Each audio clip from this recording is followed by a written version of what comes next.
प्रिय मित्रों, जिस शख्सियत के विचार आप सुनने जा रहे हैं, उनकी सोच और उनके क्रांतिकारी विचार अंतर्राष्ट्रीय स्तर पर सराहे जाते हैं। डॉक्टर उज्ज्वल पाटनी भारत के प्रख्यात वक्ता और व्यक्तित्व विकास विशेषज्ञ हैं। प्रभावी भाषण और बोलने की कला पर आधारित इनकी किताब सफल वक्ता सफल व्यक्ति पूरे देश में हजारों ने पढ़ी है।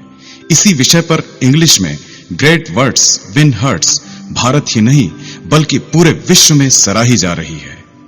अद्भुत नेतृत्व क्षमता के धनी डॉक्टर उज्ज्वल पाटनी और उनकी टीम ने अपनी असाधारण उपलब्धियों हेतु विश्व कीर्तिमान रचकर उसे Guinness book of world records में दर्ज कराने का गौरव प्राप्त किया है। डॉक्टर पाटनी पेशे से डेंटिस्ट हैं। उन्होंने मानव संसाधन में MBA और राजनीति शास्त्र में MA किया है। वे मानव अधिकार और उपभोक्ता संरक्षण के भी विशेषज्ञ हैं। वे स्पीच गुरु के नाम से जाने जाते हैं। प्रभावी बोलने की कला, सकारात्मक सोच, बातचीत की कला, नेतृत्व जैसे विषयों पर वो शानदार सेमिनार और कार्यशालाएं लेते हैं। अपनी विलक्षण उपलब्धियों के कारण वो लगातार अंतर्राष्ट्रीय एवं राष्ट्रीय समाचार पत्रों, वेबसाइट व टीवी चैनलों पर फीचर किए जाते हैं।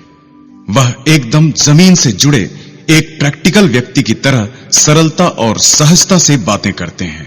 उनके विचार और संदेश कब आपके हृदय में गहरे उतरकर आपको प्रभावित कर जाएंगे, आपको पता भी नहीं चलेगा। वो कथनी में नहीं, करने में विश्वास रखते हैं। उनको सुनना एक अद्भुत अनुभव होता है। प्रभावी बोलने की कला और पब्लिक स्पीकिंग पर उनके CD हजारों लाखों लोगों के मन से मंच, माइक और भीड़ का भय हटा रहे हैं। वो अंधेरों के बीच रोशनी की किरण का कार्य करते हैं। डॉक्टर उज्ज्वल पाटनी के विचार सुनने का निर्णय लेकर आपने सफलता की दिशा में एक महत्वपूर्ण कदम बढ़ाया है। मेरी सलाह है कि आप पूरी एकाग्रता और तन्मयता से उनकी बातें सुनें। अपनी सारी पुरानी गलत धारणाओं और असफलताओं को अपने दिलो दिमाग से निकाल दें, क्योंकि उनके मौलिक और हृदय स्पर्शी विचार अब से कुछ ही पलों के बाद आपको सामान्य से विशिष्ट और विशिष्ट से अति विशिष्ट बनने की उज्जवल राह दिखाएंगे। अपने सपनों को पूरा करने और अपने परिवार को शानदार भविष्य देने के लिए आइए सुने प्रख्यात वक्ता, लेखक और विचारक डॉक्टर उज्ज्वल पाटनी को। Good morning, good afternoon, good evening, तीनों एक साथ इसलिए कह दिया ताकि आप जिस वक्त भी यह CD सुन रहे हो, मेरी दुआ आप तक पहुंच जाए। आज सुबह सुबह मैं एक वर्कशॉप ले रहा था। अचानक ही एक पार्टिसिपेंट ने मुझसे बड़ी गंभीरता से पूछा, डॉक्टर साहब, क्या आपको वाकई लगता है कि आपकी CD से या सेल्फ हेल्प की पुस्तकों से, पर्सनालिटी डेवलपमेंट की किताबों से किसी को कुछ फायदा होता होगा, या फिर यह सब कोरी बकवास है? मैं सोच में पड़ गया, क्योंकि उसकी बात कुछ हद तक सही थी और कुछ हद तक गलत। मैंने उनसे कहा, मैं 100% आपसे सहमत हूं कि कोई भी स्पीकर, कोई भी मोटिवेटर किसी की जिंदगी नहीं बदल सकता। कोई भी किताब किसी की उलझन नहीं सुलझा सकती। कोई भी सारपूर्ण कहानी किसी को राह नहीं दिखा सकती, और कोई भी सलाह किसी की गलत आदत नहीं सुधार सकती। कोई भी किताब पढ़कर आज तक करोड़पति नहीं हुआ, क्योंकि सबसे महत्वपूर्ण उस पुस्तक को पढ़ने वाला, उस सलाह को सुनने वाला, उस CD को मनने वाला व्यक्ति है। यदि पाठक या श्रोता बदलना नहीं चाहता, तो कोई भी किताब, कोई भी CD किसी के अंदर कोई फर्क नहीं पैदा कर सकती। कोई भी पाठक किसी किताब को पढ़कर या CD को सुनकर सफल और धनवान नहीं हो सकता, क्योंकि पुस्तक या CD कोई ATM मशीन नहीं जिसमें बटन दबाओ और पैसे बाहर आ जाए। पुस्तकें हो या CD हो, प्रेरक हो या मोटिवेटर हो, ये सारे लोग सिर्फ आपको रास्ता बता सकते हैं। ये सिर्फ आपको राह दिखा सकते हैं। राह पर चलना आपको खुद को पड़ेगा। यदि आप बिस्तर से बाहर निकलकर पसीना नहीं बहाना चाहते, यदि आप दुनिया में गर्मी और बारिश झेलने की हिम्मत नहीं रखते, तो फिर सफलता आपके लिए बहुत ही कठिन और बहुत ही दुरूह होगी।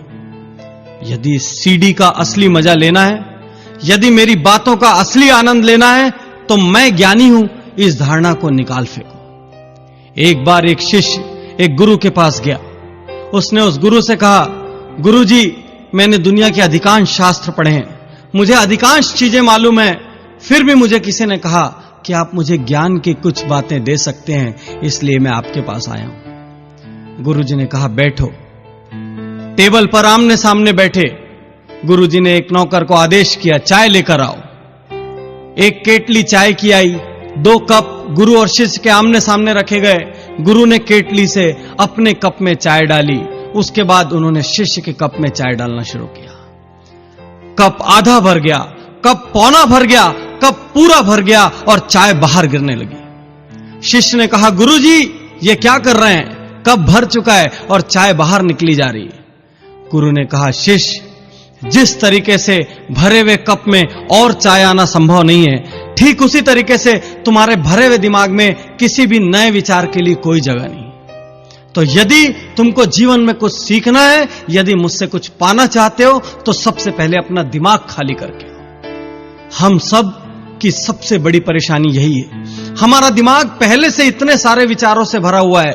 हम पहले से ही सोच लेते हैं अमुक बात से हमें कोई फायदा नहीं होगा, अमुक चीज बकवास है, और इसीलिए कोई भी बात ना तो हमें लाभ पहुंचा पाती है और ना ही हमारे जीवन में कोई सकारात्मक परिवर्तन ला पाती है। तो मित्रों, आप आगे मुझे जितनी भी देर सुने, जिन लोगों को बकवास लगे वो बकवास समझकर भूल जाएं, लेकिन जिन लोगों के मन में जरा भी अपने जीवन को बदलने की इच्छा है, जो लोग अपनी एक भी गलत आदत को बदलना चाहते हैं, जो लोग चाहते हैं कि सफलता उनके कदम चूमे, जो लोग ये चाहते हैं कि वो जिंदगी में और हीनता के साथ ना जिएं, उन सब के लिए मैं अपने दिल से निकली हुई लाइनें कहना चाहता हूं। और यदि इस पूरे सीडी में आपने 1 या 2 लाइनें या 1 या 2 विचार भी ग्रहण कर लिए, तो यकीन मानिए आपके जीवन में बहुत बड़ा परिवर्तन हो सकता है।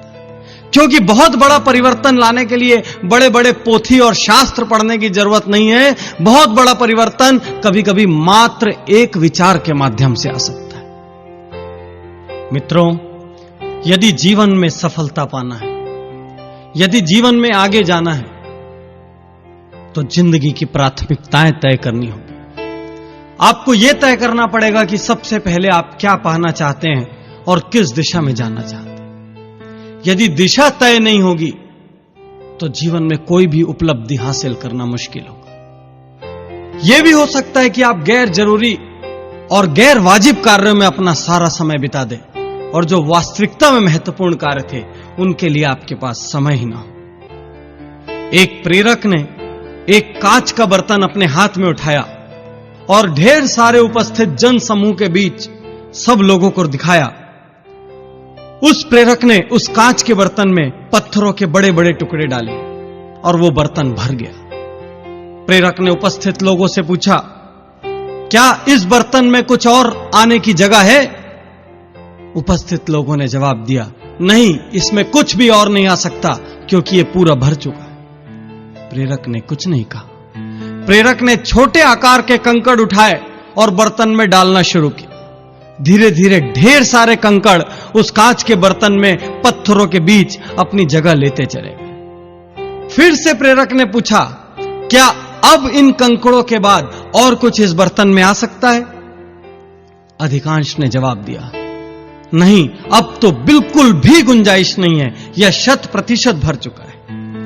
प्रेरक ने फिर से उस कांच के बर्तन को उठाया और उसमें रेत डालने लगा। थोड़ा बर्तन को हिलाया तो ढेर सारी रेत उन बड़े पत्थरों और छोटे पत्थरों के बीच की खाली जगह में भर गई। सारे उपस्थित लोगों के चेहरे उतर चुके थे, वो सब निरुत्तर थे। प्रेरक ने अंतिम बार फिर से कहा, क्या अब भी इसके अंदर कुछ आ सकता है? अब सारे लोग पूरी ताकत से कहने लगे, नहीं, भले ही अब तक हम गलत रहे हों, लेकिन अब तो हम गारंटी से कह सकते हैं कि इसमें कुछ भी नहीं आ सकता। प्रेरक ने फिर से कहा, मित्रों, सामान्य सोच से एक आध कदम आगे जाकर सोचोगे तो ही उत्तर मिलेगा। क्या फिर से अब इस बर्तन में और कुछ आ सकता है? उपस्थित लोगों ने 1-2 मिनट और लिया सोचने को और कहा, नहीं गुरुजी, हम पूरी तरह से समझ चुके हैं, इस बर्तन में कुछ भी और आने की जगह नहीं। प्रेरक ने कोई जवाब नहीं दिया। चुपचाप पानी से भरा एक जग उठाया और उस कांच के बर्तन में पानी डालना शुरू किया। वह पानी बड़े पत्थर, छोटे पत्थर तथा रेत के बीच धीरे धीरे अपनी जगह बनाता चला गया। कुछ पानी उस रेत ने सोख लिया और धीरे धीरे उस बर्तन में ढेर सारा पानी आ गया। सारे उपस्थित लोग निरुत्तर थे। फिर उस प्रेरक ने कहा, मित्रों, जिस तरह से इस कांच के बर्तन में पहले बड़ा पत्थर डाला गया, फिर छोटे पत्थर और कंकड़ डाले गए, फिर रेत डाली गई, फिर पानी डाला गया, इसलिए सारी चीजें इसमें समा सकी। यदि इसकी जगह पहले पानी डाल दिया जाता और पत्थर डालते तो सारा पानी बाहर छलक जाता। यदि पहले रेत डाल दी जाती तो रेत से यह बर्तन भर जाता और इसमें बड़े पत्थर आने के लिए कोई जगह नहीं बचती। कहने का अर्थ यह कि यदि जीवन में कुछ पाना है तो हम सब के पास उतना ही समय है और उतने ही संसाधन है, दिन में सिर्फ 24 घंटे। इन 24 घंटों के लिए जिस भी व्यक्ति ने सही प्राथमिकताएं तय की होंगी, वह व्यक्ति जरूर सफल होगा। जो लगन से, पूरी ताकत से, पूरी मेहनत से डटेगा, जुटेगा, पसीना बहाने को तैयार होगा, वो जरूर सफल होगा। लेकिन जिसकी प्राथमिकताएं गलत होगी, उस व्यक्ति की सफलता के बारे में मैं बिल्कुल भी आश्वस्त नहीं हूं। तो सबसे पहले आपको सोचने की जरूरत है कि जीवन में इस वक्त आपकी प्राथमिकताएं सही है कि नहीं। यदि प्राथमिकताएं सही हैं तो फिर आगे हम लगन की, दिशा की और दूसरे गुणों की बात करेंगे।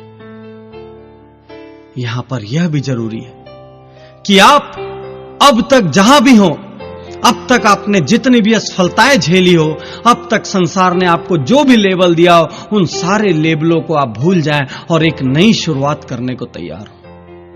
भले ही आपकी उम्र 30 साल हो, 40 साल हो या 50 साल हो, भले ही आपने आज तक कोई महत्वपूर्ण सफलता अर्जित की हो या ना की हो, फिर भी इसका अर्थ यह नहीं कि आप आगे सफल नहीं हो सकते। आप आज उठ सकते हैं, आप आज जाग सकते हैं, आप आज दुनिया के आपके बारे में जो भी नकारात्मक विचार हैं उनको गलत सिद्ध कर सकते हैं और आप नए सिरे से अपनी सफलता की गाथा लिख सकते हैं। एक वक्ता ने एक मीटिंग में 1000 रुपए का नोट निकाला, उपस्थित जन समूह को दिखाया और पूछा, इस नोट को कौन पाना चाहता है? सारे उपस्थित लोगों ने हाथ उठाया और कहा, हम पाना चाहते हैं, हम पाना चाहते हैं। उस वक्ता ने उस नोट को मरोड़ा, उस नोट को मसला और उसके बाद सब लोगों से पूछा, अब इस नोट को कौन पाना चाहता है? सारे उपस्थित लोगों ने फिर से हाथ उठाया और फिर से आवाजें आई, हम पाना चाहते हैं, मैं पाना चाहता हूं, मैं पाना चाहता हूं। फिर उस वक्ता ने उस 1000 रुपए के नोट को जमीन पर पटक दिया, उस नोट पर रेत डाल दी, मिट्टी डाल दी, फिर से पूछा, अब इस नोट को कौन पाना चाहता है? हैरानी की बात, अब भी वो सारे हाथ उठे थे और वो सारे उठे हुए हाथ उस 1000 के नोट को पाना चाहते थे। उस वक्ता ने 1000 रुपए के नोट की इस कहानी का, इस वृतांत का सार समझाते हुए कहा कि नोट चाहे मुड़ा हो, चाहे तुड़ा हो, चाहे हाथ में हो, चाहे जमीन पर हो, चाहे उस पर मिट्टी गिर गई हो, फिर भी आप सब इसे पाना चाहते हैं, क्योंकि 1000 का मूल्य 1000 ही होता है। ठीक इसी तरीके से जिंदगी में आप कैसी भी परिस्थिति से गुजर रहे हो, कितनी भी ठोकरें खाई हो, आपका मूल्य कोई नहीं कम कर सकता, बशर्ते आप अपना मूल्य सही आंकते हो। तो सबसे बड़ा प्रश्न इस वक्त यह है, क्या आप अपना मूल्य सही आंकते हैं? क्या आप अपने आप को हीन मानते हैं? क्या आप अपने आप को दूसरों से कमतर मानते हैं? यदि आप सम्मान के साथ जीना चाहते हैं तो अपने अतीत से खुद को मुक्त कीजिए, अपने बारे में एक श्रेष्ठ राय बनाइए और पूरी ताकत से नई जिंदगी शुरू कीजिए। हर प्रकार के बहाने छोड़ दीजिए, हर प्रकार की नकारात्मक राय भूल जाइए और आज और अभी इस सीडी को सुनने के साथ साथ यह संकल्प लीजिए कि जो कुछ भी मैं कर सकता हूं पूरी ताकत और जुनून से करूंगा, चाहे कैसी भी परिस्थिति हो। और फिर आपको चिंता करने की कोई आवश्यकता नहीं, क्योंकि परिणाम हमेशा आपकी उम्मीद से बेहतर होंगे और फिर परिस्थितियां खुद झुककर आपको सलाम करेगी, क्योंकि दोस्तों, चढ़ते सूरज की आराधना सारा संसार करता है। सफलता के रास्ते पर चलने के लिए आपको अपने दैनिक जीवन में झांकना होगा। आप कितने बहाने बनाते हैं, आप कैसी भाषा का प्रयोग करते हैं। मैं हमेशा अपने वर्कशॉप्स और सेमिनार्स में पार्टिसिपेंट से कहता हूं, चाहे मैं देश के किसी भी कोने में क्यों ना हूं, कुछ वाक्यों को तलाक देना होगा। अपनी दैनिक जीवन में दैनिक भाषा पर गौर करिए। जिन वाक्यों की मैं बात करने जा रहा हूं, यदि इन वाक्यों का आप उपयोग करते हैं, यदि ये वाक्य आपकी बोली का हिस्सा है, यदि ये कार्य आपकी आदतों का हिस्सा है, तो आपको इनको तलाक देना होगा। तभी आप दुगनी स्पीड से मंजिल की ओर, सफलता की ओर बढ़ पाए। सबसे पहला वाक्य, लोग क्या कहेंगे। अधिकांश लोग दुनिया में दूसरों के डर से नई चुनौतियां हाथ में नहीं लेते, आगे बढ़कर पहल नहीं करते। उनके मन में सिर्फ एक भय होता है, यदि असफल हो गए तो लोग क्या कहेंगे। प्रभावी बोलने की कला और इफेक्टिव पब्लिक स्पीकिंग पे पूरे भारत में मैं अलग अलग कोनों में वर्कशॉप और लेक्चर्स लेता हूं, और जब भी मैं लोगों से पूछता हूं कि माइक पर आज तक नहीं बोल पाए तो इसका सबसे बड़ा कारण क्या था, तो वो सारे लोग ये कहते हैं कि सबसे बड़ा कारण फेल होने का भय था। तो मैंने पूछा, फेल होने का भय क्या, इसका क्या मतलब। तो वो बोलते थे कि सर, हमें लगता था यदि फेल हो जाएंगे तो जो लोग सुन रहे हैं वो क्या कहेंगे, हमारे बारे में क्या इमेज क्रिएट होगी, क्या इंप्रेशन बनेगा, और इस भय से वो लोग आजीवन माइक के सामने या तो बोल नहीं पाए, और या जब भी बोले तो उनकी परफॉर्मेंस खराब हो। मित्रों, सबसे पहले इस लोग क्या कहेंगे इस वाक्य को तलाक दे दीजिए। लोग नया हेयर कट कराने में, स्वयं को नया लुक देने में, यहां तक कि पसंदीदा कपड़ा पहनने से भी डरते हैं। कभी कभी तो यह भी होता है कि कोई शर्ट आपने बहुत पसंद से, बहुत चाव से खरीदी, जो ही आप घर पहुंचे आपके एक मित्र ने कहा, यह कैसी शर्ट ले ली। फिर अगले दिन जब आप पहन के निकले तो परिवार के किसी दूसरे व्यक्ति ने कहा, यह शर्ट बिल्कुल नहीं जच रही है। थोड़ा आगे बढ़े, किसी तीसरे व्यक्ति ने कहा, यार डिजाइन पुराना है। तो आप अपनी इतनी चाव से, पसंद से ली गई शर्ट को अलमारी के अंदर किसी कोने में रख देंगे और आजीवन उसे आप नहीं छुएंगे। मैं पूछना चाहता हूं कि आप दुनिया के लिए पैदा हुए हैं या खुद के लिए। हर बात में नुक्स निकालना, राय देना और व्यंग करना समाज के बहुत बड़े वर्ग का निशुल्क रोजगार है। आप चाहे अच्छा काम करने निकलिए, चाहे बुरा काम करने निकलिए, कुछ लोग आपके आसपास बैठे हैं जो एक व्यंग जरूर करेंगे या 2-4 लाइन कहकर आपकी राह में जरूर बाधा बनेंगे। यदि आप इनकी सोचेंगे तो मुझसे स्टैम्प पेपर पर लिखा कर ले लीजिए कि आप आजीवन कुछ नहीं कर पाएंगे। ये लोग पलटते भी बहुत जल्दी हैं, गिरगिट होते हैं। जो लोग कल आपको असफल और विफल कह रहे थे, जो लोग कल आपकी काबिलियत और क्षमता पर प्रश्न चिन्ह लगा रहे थे, आप जरा सफल होकर देखिए। अगली ही सुबह उनकी पूरी भाषा बदल जाएगी और वो ये कहना शुरू कर देंगे, अरे मैं तो पहले से ही जानता था, ये एक ना एक दिन कुछ ना कुछ जरूर करेगा। ऐसे लोगों की वजह से यदि आप अपने सपनों को मार रहे हैं, ऐसे लोगों की वजह से यदि आप अपने लक्ष्यों को छोड़ रहे हैं, तो आप अपनी किस्मत के साथ, अपने आप के साथ बहुत बड़ा अन्याय कर रहे हैं। जो भी काम कर रहे हैं पूरी ताकत से कीजिए। ऐसे सारे लोगों को भूल जाइए। आपने एक पुरानी कहावत सुनी होगी कि हाथी चले बेजार और कुत्ते भौंके हजार। तो हाथी की तरफ बेजार होकर अपने लक्ष्य की ओर चलते जाइए, लोगों को अपना काम करने दीजिए। बीते दिनों में झांक कर देखोगे दोस्तों, तो कई ऐसे कार्य होंगे जिन्हें आप कर सकते थे, और यदि आप उन्हें करते तो सफलता की नई ऊंचाइयों पर होते। लेकिन कुछ लोगों के कहने के कारण आप घबरा गए, आप हिचक गए, आप ठिठक गए, आपने वो काम नहीं किया। अब ऐसा मौका मत आने दीजिए। ये लोग जो आपकी राह में बाधा बनते हैं, ये भले ही आपके आसपास के लोग हों, आपके परिवार के लोग हों, इनसे आप दूरी बना लीजिए। यदि कोई बाहर का व्यक्ति है जो लगातार आपके काम में टोका टोकी करता है, लगातार एक नकारात्मक वायरस की तरह व्यवहार करता है, तो उसका साथ छोड़ दीजिए। कुछ लोगों के मुंह से मैं यह लाइन भी सुनता हूं, मुझसे यह नहीं होगा, हम ये कैसे कर पाएंगे, हम में तो इतनी काबिलियत ही नहीं है। कुछ लोग स्वयं के ऊपर बिल्कुल भी विश्वास नहीं करते और अपने इसी अविश्वास की वजह से वे सदैव हीन भावना से ग्रस्त रहते हैं। इसी हीन भावना की वजह से वे सदैव जिम्मेदारियों से दूर भागते हैं और इसी जिम्मेदारी से दूर भागने की वजह से वो जिंदगी में कभी तरक्की नहीं कर पाते। इनके होठों पर आपको अधिकांशतः ये लाइनें मिलेगी, मुझसे यह नहीं होगा, मैं यह नहीं कर पाऊंगा। ये लाइनें धीरे धीरे इनकी आदत बन जाती है और व्यक्ति जाने अनजाने दिन में बहुत बार ये लाइनें उपयोग में लाने लगता है। धीरे धीरे इन लाइनों को उपयोग में लाने से यह संदेश और चेतन मस्तिष्क तक चले जाता है और उस व्यक्ति की कार्य क्षमता कम होने लगती है। वह व्यक्ति जब कार्य करता है तो असफल होने लग जाता है और यह असफलता जाने अनजाने पुनः उस विश्वास को दृढ़ करती है कि मुझसे यह नहीं होगा। मित्रों, यह एक आत्मघाती वाक्य है और यह धीरे धीरे आपकी छवि को आपके स्वयं के सामने, परिवार के सामने और समाज के सामने नकारात्मक बना देगा। आप स्वयं को अंदर से कमजोर महसूस करने लगेंगे और आपका पतन 100% निश्चित हो जाएगा। इसलिए आज से इस कमजोर लाइन को तलाक दे दीजिए और एक नया वाक्य उपयोग में लाइए, यदि इस दुनिया में कोई और कर सकता है तो मैं भी कर सकता हूं। बहुत सारे लोगों के मुंह से मैं यह लाइन भी सुनता हूं, आज मूड नहीं है, अभी मूड नहीं है। हमारे बड़े बूढ़ों ने अपने जमाने में यह लाइन कभी नहीं सुनी होगी, लेकिन आज की जनरेशन में आप नर्सरी के बच्चों के मुंह से भी सुन लेंगे। मुझे समझ में नहीं आता ये मूड क्या बला है और ये शब्द हमारी भाषा में आखिर घुसा कैसे।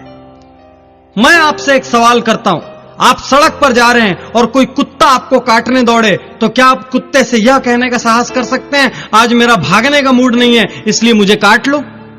आपको तैरना नहीं आता, आप पानी में डूब रहे हैं तो क्या आप यह कहने का साहस कर सकते हैं कि आज बचाओ बचाओ चिल्लाने का मूड नहीं है इसलिए मैं डूबना चाहता हूं? आपको भयंकर प्यास लगी हो और सामने पानी आए तो क्या आप कहेंगे कि छोड़ो, आज पानी पीने का मूड नहीं है? जब ऐसी जगहों पर मूड याद नहीं आता तो अपना भविष्य संवारने के लिए किए जाने वाले जरूरी कामों में यह मूड शब्द कहां से आता है, मुझे समझ में नहीं आता। मित्रों, जो काम जरूरी है वह जरूरी है, उसके लिए मूड कैसा? काम शुरू कर दो, मूड अपने आप बन जाए। आज से लगभग 2-3 साल पहले मैं भी पुस्तक लिखने के लिए मूड की तलाश करता था। इसी वजह से हर बुक में बहुत ज्यादा वक्त लगता था। धीरे धीरे मुझे समझ में आया कि यह सिर्फ मेरा ड्रामा है, नखरा है। धीरे धीरे मैंने जब भी पुस्तक लिखने की सोची तुरंत कलम उठाया और लिखना शुरू कर दिया। यदि मन के किसी कोने में ऐसा भी लगा कि आज मूड नहीं है या छोड़ो कल लिख लूंगा, तो उस वाक्य को तुरंत मैंने दिमाग से झटक दिया। धीरे धीरे एक ऐसी स्थिति आ गई कि अब जब भी मैं पेन लेकर बैठता हूं तो अपने आप विचार मेरे दिमाग में आने लग जाते हैं। अब मुझे ना तो मूड की कोई दरकार बची है, ना ही ऐसा कोई ड्रामा करने की इच्छा बची। कुछ लोगों के मुंह से, या कह लो कि बहुत सारे लोगों के मुंह से हम यह लाइनें भी सुनते हैं, हमारा तो भाग्य खराब है, हमारा लक ठीक नहीं है। अरे भाग्य नाम की कोई चीज इस दुनिया में है या नहीं, इस सदियों पुराने विवाद में मैं नहीं पड़ना चाहता, लेकिन मैं इतना जरूर जानता हूं कि इस दुनिया में बहुत कम लोग ऐसे हैं जो पूरी मेहनत, पूरी ईमानदारी, पूरी ताकत, पूरी बुद्धि से सही दिशा में काम कर रहे हैं और फिर भी उन्हें सफलता नहीं मिल रही। अधिकांश लोग जो असफल हैं वो ऐसे लोग हैं जो कहीं ना कहीं बहानेबाजी बना रहे हैं, जो कहीं ना कहीं पूरी लगन से अपना काम नहीं कर रहे हैं, या फिर जिनकी दिशा गलत है। मित्रों, यदि आप सही दिशा में मेहनत कर रहे हो तो हो सकता है कि आपको ऊंचाई उतनी ना मिले, लेकिन एक बात तय है कि आप असफल तो बिल्कुल नहीं होंगे। भाग्यवादी लोगों से मैं एक बात और कहना चाहता हूं कि भाग्य चाहे अच्छा हो या बुरा, मेहनत तो दोनों स्थिति में करनी पड़ेगी। क्योंकि यदि भाग्य अच्छा है और आपने मेहनत चालू रखी तो आपको डबल सफलता मिलेगी, और भाग्य यदि खराब है और आपने मेहनत चालू रखी तो आपकी असफलता का प्रतिशत कम हो जाए। किसी भी सूरत में मेहनत का महत्व कम नहीं होता। डटना तो हर हाल में होगा, जुटना तो हर हाल में होगा। इसलिए मैं आपसे सीधी सीधी और खरी खरी बात कहता हूं कि बैठकर रोने की बजाय, किस्मत चमकने का इंतजार करने की बजाय, ज्योतिषियों का चक्कर लगाने की बजाय, हवन पूजा पाठ और कर्मकांड कराने की बजाय, उंगलियों में अलग अलग रंगों के पत्थर पहनने की बजाय उठिए, बाहर निकलिए, पसीना बहाइए, पूरी ताकत और समर्पण से अपने कार्य में जुट जाइए। भाग्य को अपना काम करने दीजिए और आप अपना काम कीजिए। आप देखेंगे कि धीरे धीरे अपने आप भाग्य और परिस्थितियां आपके अनुकूल होने लग जाएगी। यदि आप बार बार अपनी भाषा में यह भाग्य शब्द का प्रयोग कर रहे हैं तो ज्यादा संभावना इस बात की है कि आप बहानेबाजी कर रहे हैं और अपने भविष्य को धोखा दे रहे हैं। ढेर सारे लोगों के मुंह से यह लाइन भी सुनने में आती है, कल कर लूंगा, परसों कर लूंगा। कुछ लोगों को जब भी जिम्मेदारी का काम बतलाया जाता है वो तुरंत कहते हैं तबीयत ठीक नहीं लग रही, आज व्यस्त हूं। खास बात यह है दोस्तों कि ऐसे लोगों का कल कभी नहीं आता। ऐसे लोगों को काम सौंपने के पहले ही हमारे मन में शंका पैदा हो जाती है कि यह काम होगा कि नहीं। ऐसा नहीं है कि ये काम करने में असमर्थ होते हैं या अयोग्य होते हैं, लेकिन उनमें एक अजीब सा ढीलापन होता है। ऐसे लोग बिस्तर पर लेटकर टीवी देखते हुए, मोबाइल पर बात करते हुए या गेम खेलते हुए सारा दिन निकाल देंगे, लेकिन जब आप उनसे कार्य की प्रगति के बारे में पूछेंगे तो वे कहेंगे कि आज नहीं हो पाया। क्यों नहीं हो पाया, क्यों नहीं कर पाए, इसके बारे में कोई ठोस जवाब नहीं, लेकिन उनके चेहरे पर आपको कोई पश्चाताप का भाव ही नहीं मिलेगा, क्योंकि वो बहाने भी बहुत स्मार्टली बनाते हैं। हैरानी और अचरज की बात तो यह है कि ऐसे बिजी विदाउट वर्क लोगों की वजह से दुनिया भरी पड़ी है, और ये सारे योग्य लोग अपनी इन्हीं आदतों की वजह से, इसी भाषा की वजह से अयोग्य होते चले जा रहे हैं। कुछ लोग तो सिर्फ काम याद ना रख पाने के कारण रात दिन दूसरों की डांट सुनते हैं। यदि आपकी भी ऐसी आदतें हैं तो संभल जाइए, आज ही बैठिए, शांति से अपनी बोली और सोच पर गौर कीजिए। क्या आप भी इन 5 वाक्यों में से किसी का काफी प्रयोग करते हैं? क्या इनमें से भी कुछ आदतों ने आपको जकड़ रखा है? यदि जकड़ रखा है तो तुरंत आज और अभी इन वाक्यों को छोड़ने का निर्णय लीजिए, इन आदतों को छोड़ने का निर्णय लीजिए, और फिर से मत टालना कि अगले हफ्ते से छोड़ दूंगा या 1 महीने में छोड़ दूंगा, क्योंकि मित्रों किसी भी शुभ कार्य के लिए कोई मुहूर्त खराब नहीं होता, और हर वो दिन शुभ होता है जब इंसान कुछ अच्छा करने की ठान ले और अच्छा करने के लिए निकल पड़े। जब मैं सीडी को रिकॉर्ड कर रहा था उस वक्त मेरी टीम के एक एसोसिएट मेरे साथ बैठे थे। उन्होंने मुझसे एक लाइन कही कि सर, जिस तरह से कंप्यूटर में एंटी वायरस सीडी होता है उसी तरीके से आप इसको एंटी बहाना सीडी का नाम दे दो, क्योंकि आपने इस पूरी सीडी में बहाना बनाने वालों पर जमकर प्रहार किया। मैं ये बात दिल से कहता हूं कि व्यक्तित्व की यदि कोई सबसे बड़ी बीमारी है तो वो बहानाइटिस है, एक्सक्यूजाइटिस है, और इसी बीमारी के कारण बहुत से काबिल लोग अपनी योग्यताओं के साथ अन्याय कर रहे हैं। मेरे अनुसार जब भी कोई इंसान बहाना बनाता है तो उसे खुद पे शर्मिंदगी महसूस करनी चाहिए, क्योंकि वो किसी और को नहीं वरन खुद को धोखा दे रहा है। अक्सर लोग बहानों से विफलताओं को ढक कर रखते हैं, मजबूत तर्क बनाकर पेश करते हैं, जिससे साबित हो सके कि दूसरों के मुकाबले उनके सामने ज्यादा मुश्किलें थी। यदि वाकई में आप सपनों को पाना चाहते हैं, मंजिलों को छूना चाहते हैं, अपनी सपनों की दुनिया को हकीकत में बदलना चाहते हैं, तो आपको ये बहाने छोड़ने होंगे। क्या आपको भी लगता है कि आपकी दुनिया दूसरे लोगों की दुनिया से ज्यादा कठिन है? तो मैं अगले 10-15 लोगों के उदाहरण आपके सामने देना जा रहा हूं, जिनके बाद आपको यकीन हो जाएगा कि आपके सारे बहाने खोखले हैं और उनमें कोई दम नहीं है। आपका शुद्धिकरण करने के लिए सबसे पहले आपके बहानों का अंतिम संस्कार करना जरूरी है, जो कि मैं करने जा रहा हूं। मैं ऐसे ऐसे नाम आपके सामने बताऊंगा जिनके सामने आपसे ज्यादा तकलीफें थी, जिनका जीवन आपसे ज्यादा कठिन था और जिनके सामने आपसे ज्यादा मुश्किलें थी, फिर भी उन्होंने सिर्फ एक अच्छा काम किया। कोई बहाना बनाने की बजाय डटे रहे, जुटे रहे, लड़ते रहे, पूरी ताकत से, पूरी योग्यता से, बिना कोई बहाना बनाए, और इसीलिए वो आज शिखर में, और इसीलिए वो इतने महत्वपूर्ण है कि इस वक्त मैं यहां इस सीडी में उनके नाम की चर्चा कर रहा हूं। कुछ लोग एक बहाना बनाते हैं कि हमें उचित शिक्षा लेने का अवसर नहीं मिला। मित्रों, उचित शिक्षा लेने का अवसर फोर्ड मोटर्स के मालिक हेनरी फोर्ड को भी नहीं मिला था, और रिलायंस इंडस्ट्रीज के चेयरमैन धीरू भाई अंबानी को भी नहीं मिला था। फिर भी इन लोगों ने अथाह और अपार सफलता अर्जित की। कुछ लोग कहते हैं बचपन में ही मेरे पिता का देहांत हो गया था, उसके बाद मैं लगातार घर संभालने की जिम्मेदारी में डट गया। मित्रों, प्रख्यात संगीतकार AR रहमान के पिता का भी देहांत बचपन में हो गया था। मेरे स्वयं के पिता का देहांत भी बचपन में हो गया था। लेकिन हम में से कोई भी इन बहानों का सहारा नहीं लेता। कुछ लोग यह भी बहाना बनाते हैं कि मैं अत्यंत गरीब घर में पैदा हुआ हूं, इसलिए मुझे मौके नहीं मिले। कैसी बात कर रहे हो आप? देश के अधिकांश सफल लोग गरीब घरों में ही पैदा हुए थे। किसी और का नाम न लें तो पूर्व राष्ट्रपति एपीजे अब्दुल कलाम इतने गरीब घर में पैदा हुए थे कि उनकी शिक्षा का खर्च भी दूसरे लोगों ने वहन किया था। कौन सा बहाना बनाएंगे आप? कौन सा बहाना बनाएंगे आप? मैं आपके सारे बहानों की सर्जरी कर दूंगा। कुछ लोग कहते हैं मैं बचपन से लगातार अस्वस्थ रहता था। अरे ऑस्कर विजेता अभिनेत्री मर्ली मेटलिन भी बचपन से बहरी थी और अस्वस्थ थी। कुछ कहते हैं कि मैंने साइकिल पर घूमकर आधी जिंदगी गुजारी। तो आप सुन लीजिए कि निरमा के करसन भाई पटेल जो आज करोड़पति हैं, अरबपति हैं, उन्होंने भी साइकिल पे निरमा बेचते हुए आधी जिंदगी गुजारी। कुछ लोग कहते हैं कि एक दुर्घटना में अपाहिज होने के बाद मेरी हिम्मत चली गई। तो आप जान लीजिए कि प्रख्यात नृत्यांगना सुधा चंद्रन के पैर भी नकली हैं। कुछ लोग कहते हैं कि बचपन से मेरी बुद्धि तेज नहीं थी। अरे आप यह जान लो कि थॉमस एल्वा एडिसन को बचपन में उनकी स्कूल से मंद बुद्धि होने के कारण निकाल दिया गया था और उस मंद बुद्धि व्यक्ति ने 40 से ज्यादा आविष्कार किए। कुछ लोग कहते हैं कि मैं इतनी बार हार चुका हूं कि अब हिम्मत नहीं बची। अब्राहम लिंकन का उदाहरण याद करो। 15 बार चुनाव हारने के बाद वह व्यक्ति राष्ट्रपति बना और इतिहास में स्वर्णाक्षरों में अपना नाम अंकित कर दिया।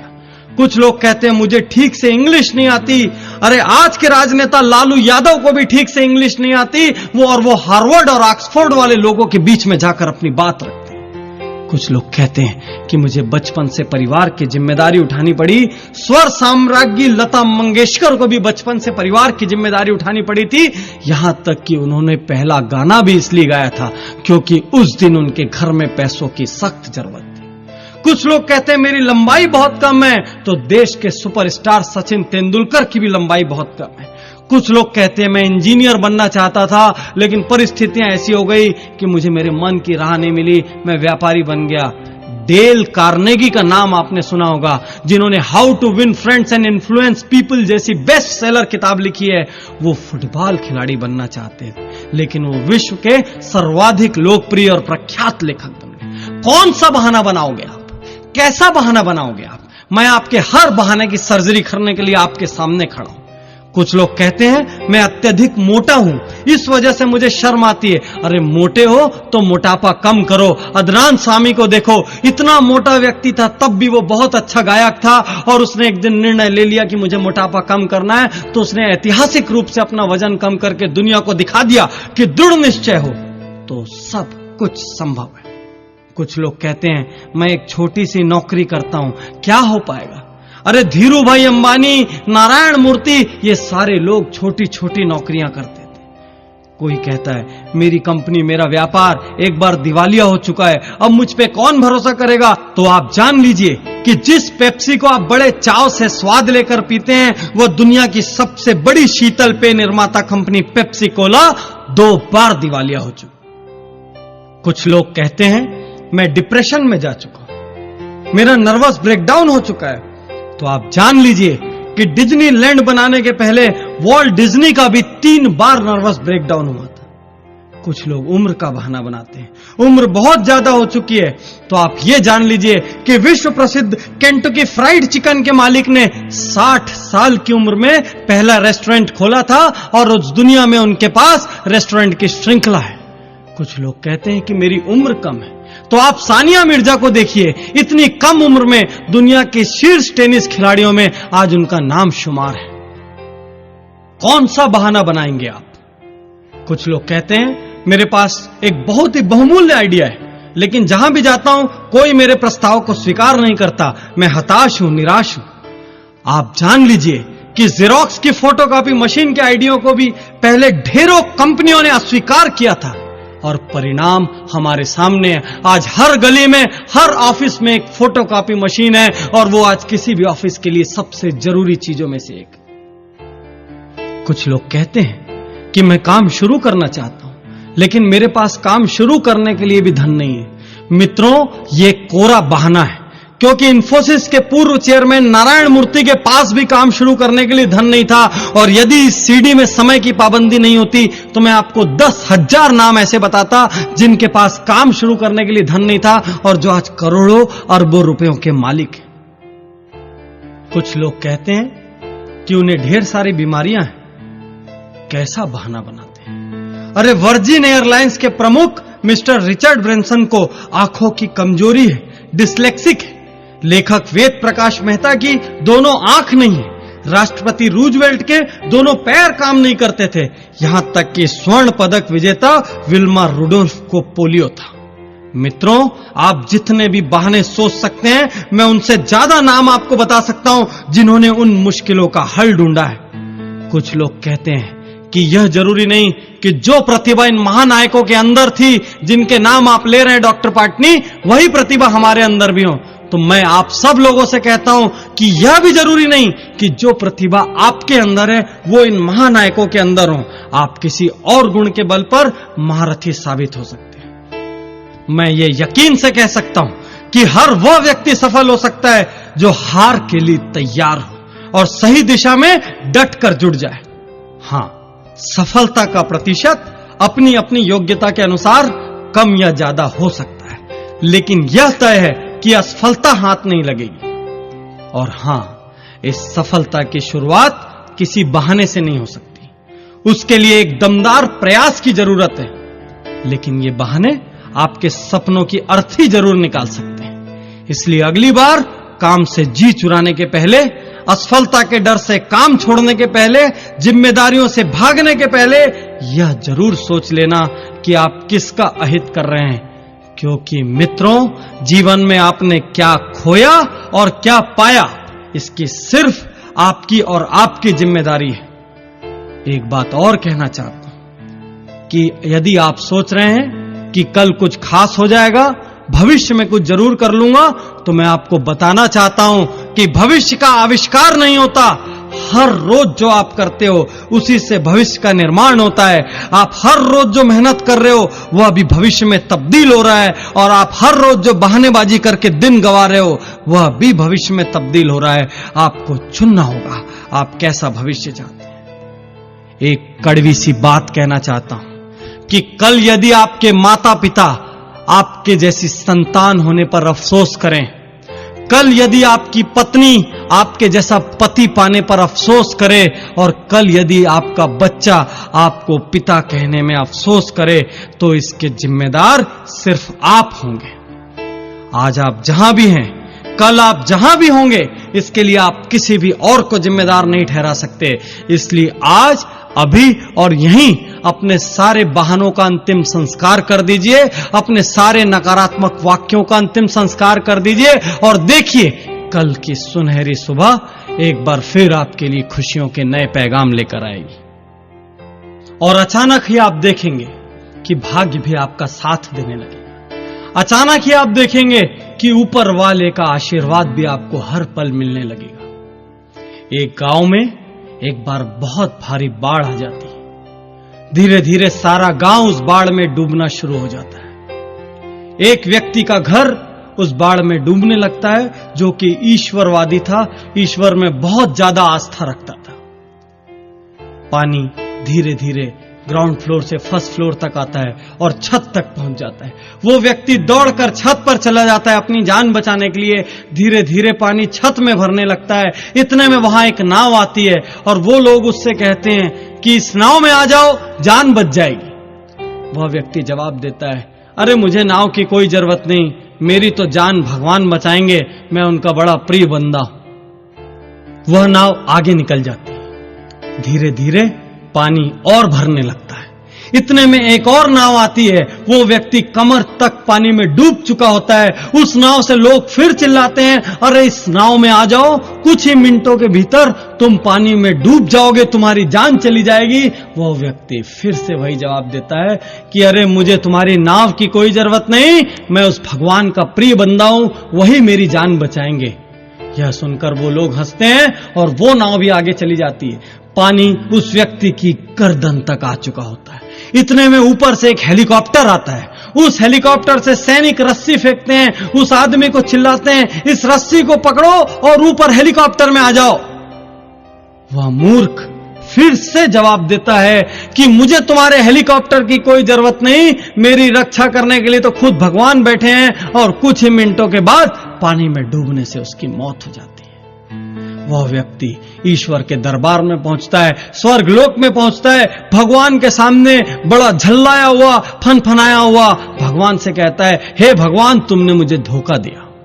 मैंने सारा जीवन हर पल पूरी ईमानदारी से तुम्हारी आराधना की, और जब मैंने पहली बार कुछ मांगा मैं मरने वाला था, लेकिन तुमने मेरी जान नहीं बचाई। भगवान, तुमने मुझे बहुत बड़ा धोखा दिया। भगवान कहते हैं, अरे मूर्ख, तेरे घर जो 2 नाव और 1 हेलीकॉप्टर आया था वो मैंने ही भेजा था। मैं बहुत सारे अलग अलग रूप में तुझको बचाना चाहता था, लेकिन यदि तू ही नहीं बचना चाहेगा, आलस्य करके बैठा रहेगा, ठंडा होकर बैठा रहेगा, तो फिर मैं भी तेरी कोई मदद नहीं कर सकता। मैंने तुझे 3 बार बचने के रास्ते दिए, लेकिन तू स्वयं बचने के लिए कर्म नहीं करेगा तो मैं भी तेरी कोई मदद नहीं करूंगा, यह सच जान ले।